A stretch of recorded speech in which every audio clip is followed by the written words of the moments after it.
Presiden Amerika Serikat Donald Trump mendapat sambutan tak biasa saat tiba di Abu Dhabi. Ia disambut tarian tradisional Al-Ayyala oleh sekelompok wanita berpakaian putih. Mereka berbaris dengan rambut panjang terurai.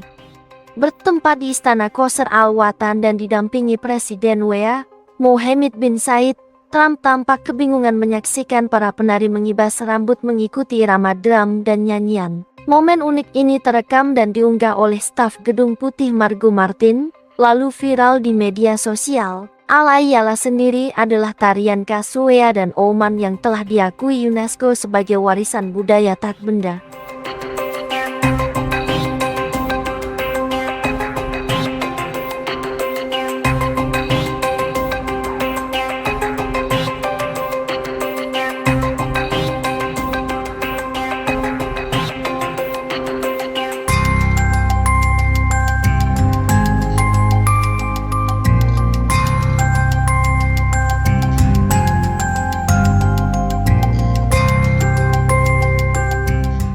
Download Tribun X sekarang, menghadirkan lokal menjadi Indonesia.